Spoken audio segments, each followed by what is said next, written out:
Det er jo tydeligt, det vi snakkede om med skyggen, og altså, lige snart han arbejder med metal, så det har det et andet formsprog. Ja, jeg tænker også, det er hans måde at lave fartstriber. For bevægelse ind. Bevægelse strækker sig frem. Ligesom. Ja. Og de her sådan næsten kantede linjer, han får frem, altså, de er sådan næsten skåret ud.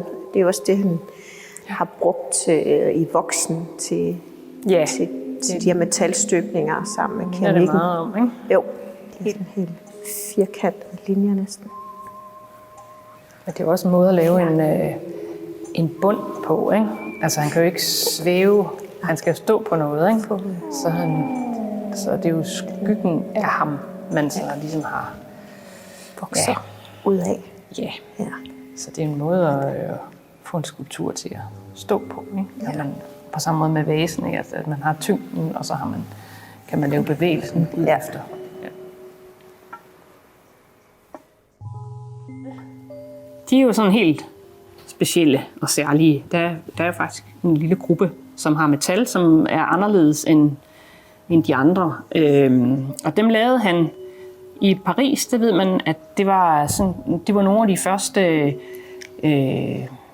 i det hele taget, noget af det første stentøj. Ja, stentøj. Han var dernede sammen med leret eller keramikken, ikke? Han var dernede og boede der på Boulevard Argot sammen med nogle af tidens keramikere dengang, eller billedhuggere, som arbejdede med keramik, og der var jo det der med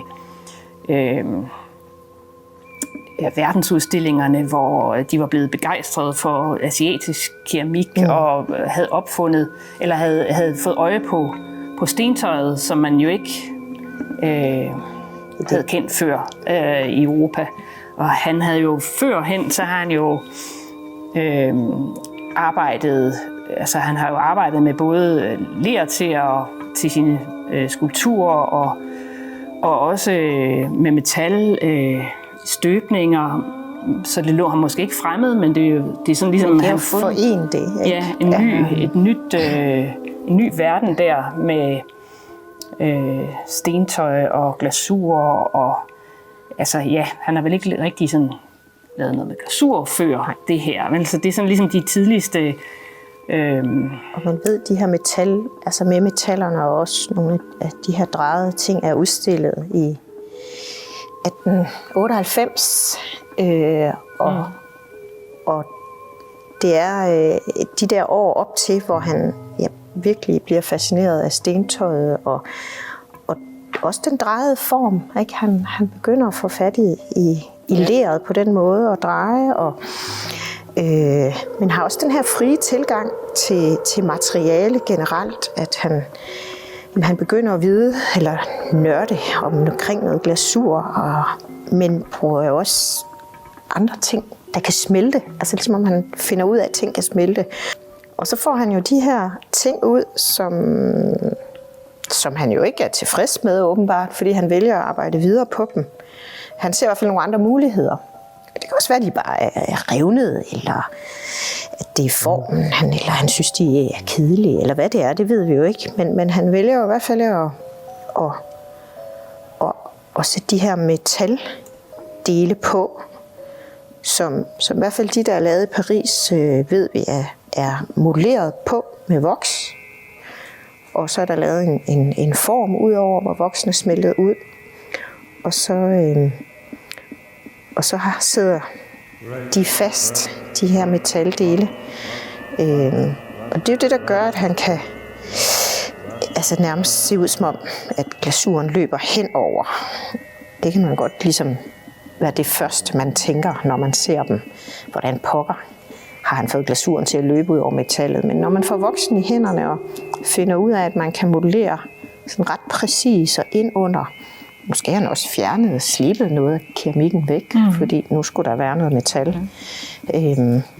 Så kan han lave det her, der nærmest ser helt, som om det helt bevidst er opstået i en proces. det var noget med, at han også fik at vide, hvordan man lavede amalgam. Ja. Fordi man var jo ikke så bange for at sidde og røre rundt i noget kviksølv og sådan noget. Så han, så han tænkte, at så han lærte at lave amalgam, sådan ligesom fyldninger. Og det er der i her. Ja. Proppet. Det ligner jo næsten tænder også. Ja, det ligner en tand, og så er der en amalgamfyldning nede i, som sikkert har været blank. Ja. Og det er jo en pasta, man laver af kviksølv og nogle ting, som så hærder, uden det bliver varmet op.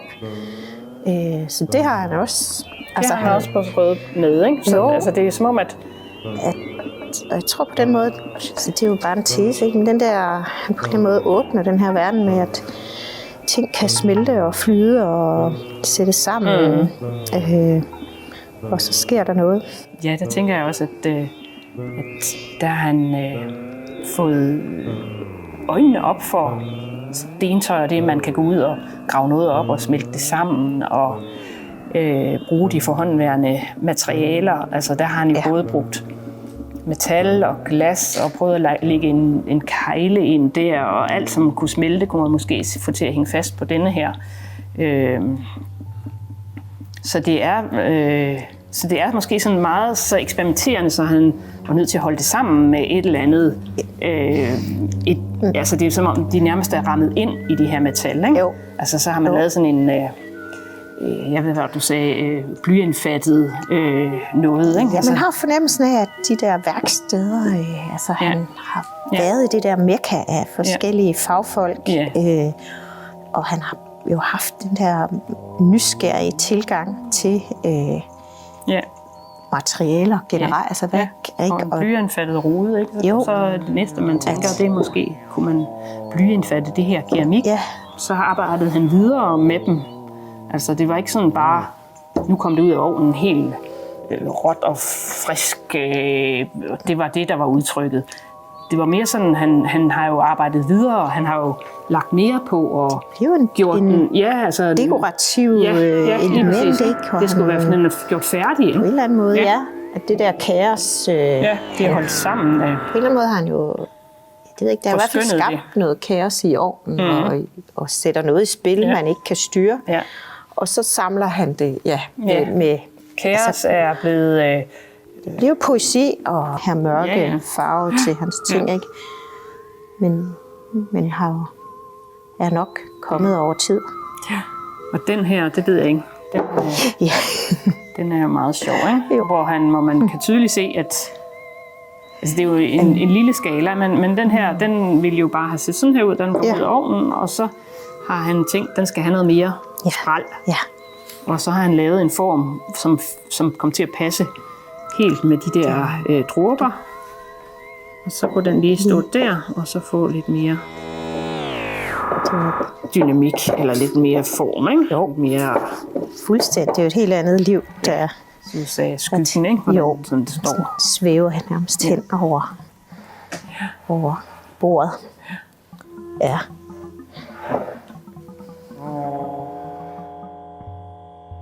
Altså, hvis man forestiller sig alt det der metal her, det er modelleret op i voks. Og det var ret sjovt at få i hænderne, fordi man egentlig finder ud af, hvor præcis man kan modellere, og også nærmest komme ind under de her glasurer, som vi kan se på hans værker. Og så laver man helt klassisk med indstøbningskanaler og laver en form ud over. Og så smelter man voksen væk i ovnen, og så kom vi ned med de her forme på værkstedet, hvor han havde ligesom en blanding af nogle rester af tin og zink, som vi smeltede og hældt ind i formen. Og vi havde varmet formen op til de her 500-600 grader, så man kan sige, keramikemnet og formen havde nogenlunde samme temperatur som det, man skulle hælde ind. Og så fordi han var sølvsmed, så skulle vi også prøve at støbe sølv på en. Så det samme princip. Her var keramikken ikke varmet højt nok op, fordi sølv smelter jo helt op ved hvert fald omkring 900 grader.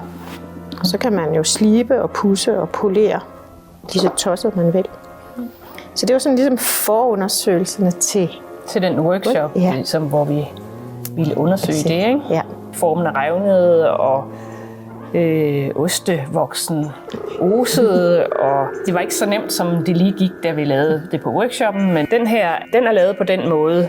Da vi lavede det nede i vejen, så løb tinden ud i sandet, og så vi jo, at det jo egentlig også var meget flot med sådan en sandstøbning. Og det prøvede vi så at forfølge her med at lave en form, hvor man så har gravet et kammer ud inde i formen og lagt noget af det her gips, som er slået i stykker, ned i det der hul, sådan at den havde sådan et sted at løbe ud, altså løbe ud med vilje, altså i kontrolleret form. Ikke? Så derfor har den der form, vi har givet den. Tindet skal, det skal gribe rundt om formen for at hænge fast. Og det tror jeg også, man kunne se på Hansen Jacobsens, at de tager sådan ligesom fat omkring keramikken. Den her, det er på samme måde, altså hvorfor ikke bare støbe det direkte i sand? Fordi alt det der med at lave former og sådan noget, det var ligesom et kæmpe arbejde, som bare endte i en stor skrotpunkt. Først har der lavet et lille fordybning i det der sand, og så er der gipssmulder i. Det kunne man nemt få af, hvor de der gipsklumper og lavede en andet form for aftryk. Ja. Det her, det er guld. Ja. Jeg lavede et lille område nede i det sandet, og så stykker af det der støbemateriale, knust støbeform, som jeg har puttet derned, og så har jeg bare støbt. Det her, det er støbt den vej, ikke? Ja.